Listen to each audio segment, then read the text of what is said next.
I'm a fast food girl. I don't want to be. You're just seeing the results. The work has been happening the whole time.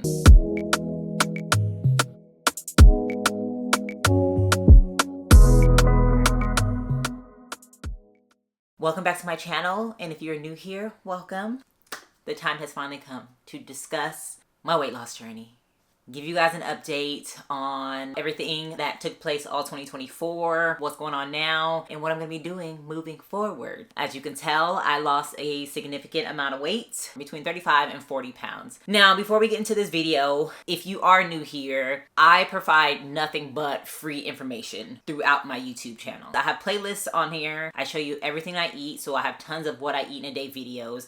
I have playlists for my workouts, so you can see full week of workouts and what my workouts look like. I show you how to figure out your calories. It's just up to you to follow it and stick to it. Now, if you are someone who needs a little bit more guidance, I do have a program that kind of just outlines everything that I did. I also have a community group chat of amazing women, and it's like a 6-week weight loss challenge. There's a gym version and there's an at-home version, which I will link down below. But they're there if you want them. Otherwise, if you want the free info, just keep on watching. First things first. The most important part to all of this is nutrition. If you want to put on size, you got to eat more. If you want to lose size, you got to eat a little bit less. Specifically when it comes to calories, you have to eat less calories or you have to eat more calories. And this is for my PCOS girlies too. Us too. Calories matter. The majority of people are eating way more than they think they are. So if you've been doing this for a long time and you still aren't seeing any changes, it's time to reevaluate. Now, I am someone who counts calories. I have always counted calories. That's what works for me. So I did count my calories throughout my entire journey. I need to see it in front of me. Also, I love to try new recipes, and I like food, and I like food that tastes good. I know people who are okay with a simple diet. I am not okay with a simple diet. So I have to count calories in order to still enjoy the foods that I want, but still remain in a calorie deficit. How do I figure out my calories? The TDEE website you can go to, and you put in all of your information, and you can scroll on down. It'll tell you where your calories should roughly be for you losing weight, maintaining weight, gaining weight. But at the beginning of my journey, I also went and got a RMR test. So it was like a little machine that they hooked up for me that I was breathing into, and it told me how many calories my body just kind of burns on its own. The results were very, very close to the TDE website. There was only like a 40 calorie difference. I'll put that information down below too if that's something you want to look into. With me having PCOS and being insulin resistant, I cannot consume a very high carb diet. My protein is high, my carbs are moderate, and then my fats are pretty moderate. I do not remove carbs. There's pretty much carbs in every meal of mine,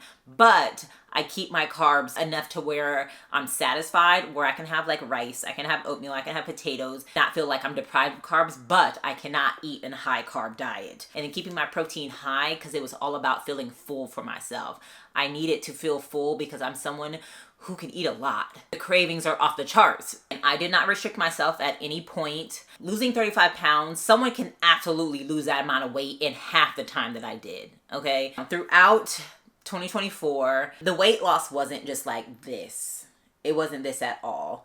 It was me losing some, me stalling out, me stalling out, me stalling out, and then bam, me losing a good chunk.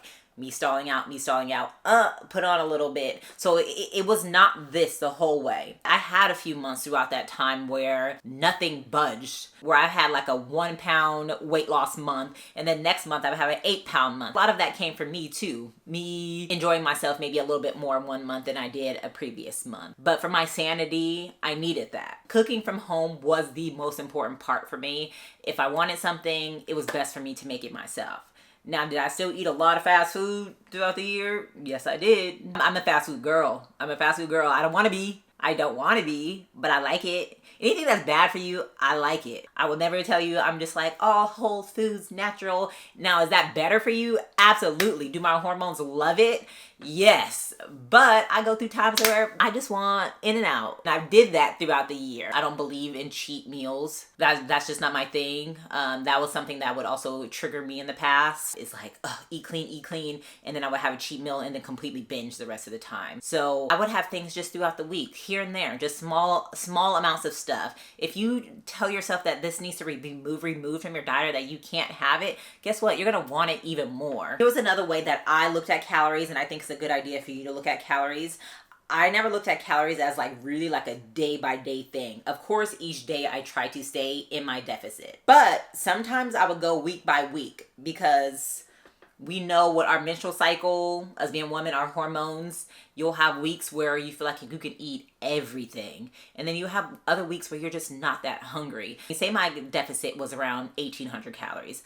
I had some days where I would eat like 14, and that's really low. But I didn't mind it because I had other weeks where I would eat like 2,200. So again, at the end of the month, that would balance itself out. So if I'm eating 2,200 one week and 1,400 this other whole week, it's eventually going to even out for me. Okay, so that's another way to look at calories. Now, don't go restrict yourself. If you have 3,000 calories one day, you're like, okay, well, I'm going to just eat 1,000 tomorrow. Don't do that. Don't do that. I'm just saying for the weeks where you may not be that hungry, you don't have to force yourself. Nutrition is the biggest part, so that's why that topic was gonna be the longest. If you still have questions about that, you can comment down below, but I feel like I touched on everything. Sticking to my calorie deficit, keeping high protein, keeping my carbs moderate to low, not thinking about cheat meals, and just having balance. Consistency. I was consistent more than I was not consistent. That's gonna wrap up nutrition. Let's get into weight training. Now, I am a weight training girl. I like to lift weights. I wanna be strong and I wanna feel tight and I want that lean look. You know, the lean look everybody talks about, the definition that comes from putting on muscle mass, but that also comes from losing body fat. Ladies, we are in 2025. You still think lifting weights make you look bulky? Girl, get out of here. Get out of here. Just go. Especially when I saw this Pilates weight training war on TikTok, where it's like, this is what I looked like when I was weight training, and then this is what I look like when I go Pilates, and then you see the girls all lean and shredded. But they didn't tell you that they've been lifting weights for 10 years, and then they finally stopped eating as much, and now they look nice and lean once they start doing Pilates. Weight training is going to give you that look. You can mix up any type of workouts. If you are not a weight training girl, if you do not want to go to the gym, don't go to the gym. I go to the gym. I lift weights. I like lifting weights. It's what I've been doing all my life. It's what's allowed me to like build some curves, give some shape to my body. Muscle is important. Muscle is important. You need muscles, okay? Not just for the aesthetic look, but just for your health in the long run. I'm used to going to the gym 5-6 days a week to lift weights. I end up cutting that back to 3 to 4 days a week. One thing that does come with the bulky look, a lot of weight training is going to eventually make you hungry. The energy that you're putting out, the energy that it takes to lift weights consistently and trying to build muscle, you're gonna be hungry. So cutting back the amount of times that I went to the gym to 3 to 4 days, it helped with my hunger because I wasn't too hungry. So obviously you eat more, you're gonna gain weight. And that ended up working perfectly for me. I would go every other day and it just felt good. I felt rested, I felt recovered, so I could show up each one of those days and then just really put in the work. Now, I did go through periods, and I do still go through periods where I'm just like, I don't feel like lifting. And so when I get to that point, I would just switch it up. I have a whole week of workouts, of 30-minute workouts on my channel, so you can see that. And anytime I would get to that point, I would switch to those specific workouts. And I would pop in the gym 4 days a week, 30 minutes, and then I would do cardio for about 30 minutes, and then I would take my butt home. And those months were just like so important to me, and it's what really kept me going. Everybody gets bored, and also following a fitness journey is boring sometimes. So I would spend like a month doing my circuits. When I was done with that, and I'm like, okay, I'm good, I'm ready to start lifting again, then I would go right back into weight training. I am a weight lifter, okay? I like to lift weights, and I'm going to continue to lift weights. I'm trying to preserve as much muscle mass as possible, especially while I'm losing body fat. I want to lose body fat, and I want to hang on to my muscle. I just did whatever I knew I can be consistent with. That is it on the weight training side. Let's get into cardio.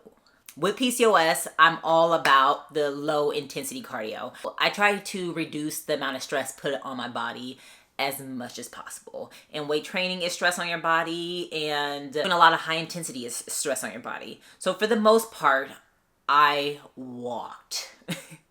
And when I say I walked and walked and walked. Now, I did have like my Stairmaster periods because I love Stairmaster, and Stairmaster has never done me wrong when it comes to getting that weight off. And there's a reason. It's hard as hell.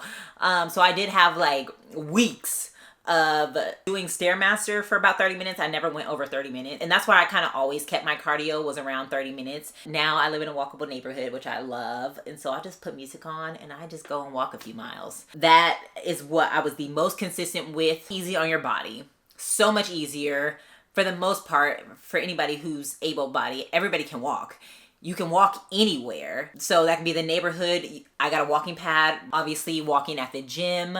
That's something I tell my girls all the time. If you can't do anything, you can't go to, if you only have the option between doing cardio or going to the gym, get your steps in. Get your steps in. Cardio is good for being on your weight loss journey, but cardio is just good for your heart health too. I think people forget that. It's just good for your health. I am a 6 days a week cardio kind of girl. That's just who I am. Was I doing the Stairmaster 6 days a week? Absolutely not. I was doing the Stairmaster on the days that I decided to weight train. So it would be 3 to 4 days a week is when I would do 30 minutes on the Stairmaster. But now I just walk every single day. What's your cardio consist of, Kesha? It consists of walking. I even got my Apple Watch on my ankle because it is counting my steps. I don't know what else to say about it. Get your steps in. Now there's other little things that you can do to contribute to your journey. One, of course, sleep is important. Important for your recovery. It's important for stress level. I know getting 8+ hours of sleep is not possible for everybody, especially depending on your jobs, if you have children or, just your life. But get off TikTok. Put your phone down, pick up a book, lay in bed, read something for a little bit and go to sleep. It's just going to help with just setting the tone, setting the mood for the day, having enough energy to get workouts in. Especially as women, we need more sleep than men do. I sleep. I work for myself. Obviously, I work from home. So I do have that luxury to be able to do that. But even prior to this, when I worked a corporate job, I get my workouts in, I go to work, and then I sleep. Then we have supplements. The supplements that I recommend for everybody, magnesium glycinate specifically. I take that at nighttime, probably an hour or two before I go to bed. And it just kind of helps with winding everything down. I take a vitamin D3 plus K2. I take a lot of ritual supplements that kind of just help with getting rid of everything else. So I have a Symbiotic Plus, which is a pre, pro, and postbiotic. Take a multivitamin. And then on the PCOS side, obviously those supplements are super important, like the magnesium and vitamin D. I take inositol, and that just kind of helps with regulating my period and all of that. Those are the supplements I take. Again, I'll list everything down below. Now, I did want to pop in just a quick little PCOS section and kind of speak directly to my PCOS girlies. If you want to skip over this, you can. There will be timestamps down below. Having PCOS is just hard. It's hard, and it makes this process harder. There's the fatigue. There is the hunger and the cravings and just the way our body processes sugar. Let's say women who have, if you're diabetic or you're in menopause, we're all in the same category here. And so we really do have to hone in more than anybody else. It sucks, but it's possible. And it all comes down to you being consistent. Now, I did have times where the PCOS kicked my butt. And some weeks, some months were harder than others. I had weeks where I really couldn't lift weights. So I would just go and at least get some steps in. Something, 15, 20 minutes, and I would do that. If my training wasn't great, okay, let me try to keep my diet in check. If my diet wasn't great, okay, let me try to keep my training in check. I just really try to stay consistent with something at all times. Because don't let all three of those things fall through. Don't let your cardio fall through. Your weight training and your diet all fall through at the same time. I did have a month of that, and that also came with, a loss in our family. So I did end up putting on a little bit of weight towards the end of the year that I had to lose again at the beginning of this year. All right, so what's next for you, girl? I still do want to get some more body fat off, but I want to put on more muscle. Now, the days of bulking are long gone. It was hell getting this weight off, okay? So bulking days it's gone. It's over with. I've entered the world of recomposition. So if you ever heard of body recomposition, it's where someone loses weight but puts on muscle mass at the same time. For someone who's been in the industry for a very long time, this process is a lot harder and a lot slower. I'm okay with that. I'm not in any rush. I love the way I look right now. I love the way I feel. And although I do still want to transform my body, I'm always looking to transform my body. I'm not in any rush now. I'm taking my time. I'm eating a great amount of food. I don't even feel like I'm in a deficit anymore because I've been able to bump up the calories an extra 400 or 500. Like, so I'm chilling. I haven't really focused heavy on like glute growth forever. And I really want to build this butt. Okay, I want to build these glutes. My man's glutes is better than mine. Obviously, with all that weight loss, I lost a significant amount of fat in my glutes. That's just how my body works, unfortunately. But I also want to keep the stomach nice and tight. I really want to build some definition in my thigh, like my legs. I want to see cuts. I want to be tighter. But I'm just going to take my time doing it. My protein is going to be the biggest focus, like hitting my protein goals every single day. Another program will come eventually down the line. I like to put into play what I'm doing first before I ever put it out there. So if you buy my program, babe, I did it. I showed you, you see the results. That's what I've been doing. But the recomp program and stuff, that's going to be way down the line. Anything else that was important? It's going to be tough. Like if this was easy, everybody would be in shape. So you're going to feel disappointed sometimes. Okay? Things are happening with your body that you can't see, that you don't even know what's happening. I'm getting so many comments as of recently. What are you doing? What's changed? Time has changed. That's it. I've still been doing the same thing, but you guys are finally seeing the results that I've been working towards this whole time. I appreciate you guys who've been rocking with me, and those of you who have already bought my program, who's been sticking with it. I've been getting emails coming in from girls sharing their results and stuff, and you guys look incredible. You look incredible. And if you didn't know, it can be reused over and over. Any other questions? Leave them down below and I will try to get to them. If there's enough questions or you guys just want more, I will put like follow up and maybe answer them in another video. Thank you so much for tuning in. And if you shop Honor, you know, code Kesha. Bye.